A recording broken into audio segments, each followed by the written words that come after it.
नमस्कार मित्रों, आप सभी का एक बार फिर से मेरे चैनल पे स्वागत है। जो नए मित्र चैनल को अभी तक सब्सक्राइब नहीं किए हैं वो इसे सब्सक्राइब कर लें। आगे भी आपको लेटेस्ट अपडेट्स मिलते रहेंगे और जो बेल का सिंबल वहाँ पे आएगा सब्सक्राइब करने के बाद उसे भी आप क्लिक कर दें ताकि जो है नोटिफिकेशन में आपको पता चल जाएगा जब भी कोई नई वीडियो जो है चैनल पे डाली जाएगी। ये नदियों के उत्तर से दक्षिण का जो क्रम है उससे संबंधित भी प्रश्न अक्सर सीपीएफ में काफी बार आया है, सीडीएस में भी आता रहा है, स्टेट पीसीएस में भी जो है पीसीएस में भी ये काफी बार आया है। तो ये जो है जनरली हमें पता होनी चाहिए और ये काफी आवश्यक है और यहाँ से प्रश्न बनते रहे हैं, तो इस पे जो है हम काम करते हैं कुछ। चलिए, तो जैसे ये भारत का उत्तरी हिस्सा हो गया, ठीक है, थोड़ा सा खराब बन गया, कोई बात नहीं, चलिए, अपने काम से मतलब है। हाँ, तो इन्हें हम उत्तर से दक्षिण की तरफ अर्थात ऐसे सजाएंगे। तो सबसे ऊपर जो है सिंधु नदी है, आपने नाम सुना होगा, इसको लेकर विवाद भी रहता है अक्सर पाकिस्तान से। उसके बाद किशनगंगा है, झेलम है, चिनाब है, रावी है, ब्यास है और सतलज है। सतलज, आपको इससे फैक्ट ये है कि ये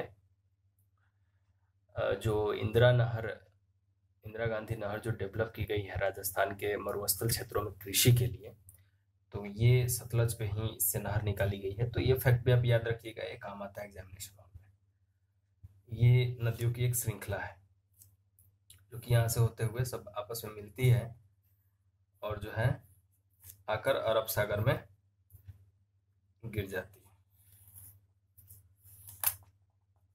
यहाँ से अरब सागर में पाकिस्तान से होते हुए, तो सिंधु नदी के जल विवाद को लेकर भी पाकिस्तान के साथ अभी विवाद चल रहा है। अभी हाल फिलहाल में आपने इसके बारे में सुनी भी होगी, चर्चा में रहा ये विषय, ठीक है।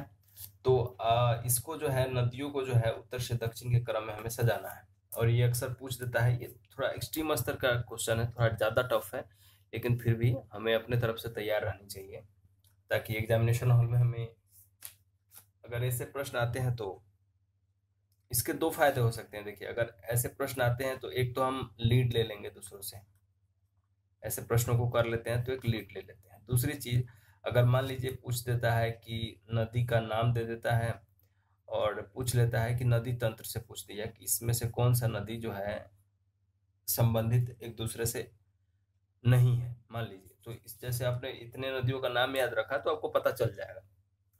दूसरी चीज, अगर मान लीजिए कि एक और फायदा ये है कि अगर लोकेशन पूछ दे, अवस्थिति नदी की, मान लीजिए आपको दे दे कि बहुत फेमस नदी नहीं है, जैसे कि ब्यास नदी दे दे, अब बताइए कि ब्यास नदी कहाँ है, तो ब्यास नदी का सीधे आपको याद आएगा कि ये नॉर्दर्न हिस्से का, तो नॉर्दर्न हिस्से का जो ऑप्शन होगा, जो भी 1 2 3 4 जो भी ऑप्शन होगा, आप उस पर फोकस करेंगे तो आपका काम काफी आसान हो जाएगा।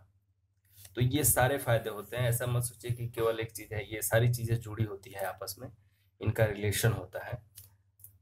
तो पहले नदियों का मैं नाम लिख देता हूं क्रम से। सिंधु, किशनगंगा, ये इसी क्रम में है उत्तर से दक्षिण की तरफ। झेलम, चिनाब, रावी,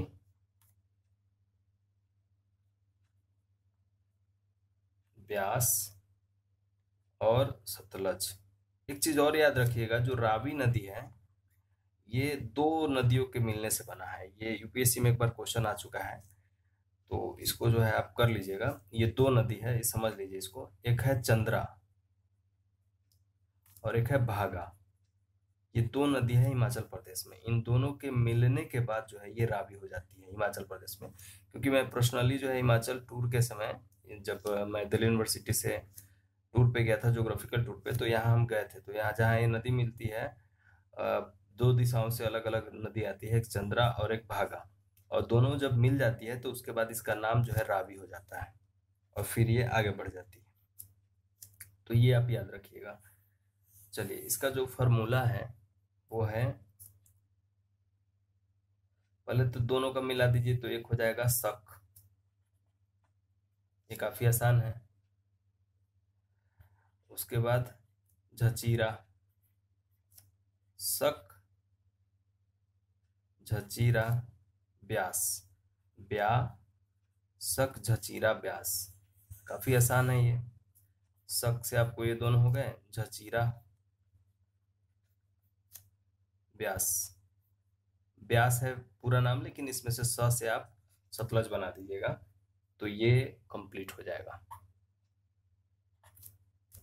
ठीक है, उम्मीद करता हूँ कि आपको ये समझ आ गया होगा। लेकिन रुकिए, अभी एक क्वेश्चन है, आप मुझे इसका आंसर देंगे कि कर्क रेखा, नीचे कमेंट में कर्क रेखा का फॉर्मूला बताइए।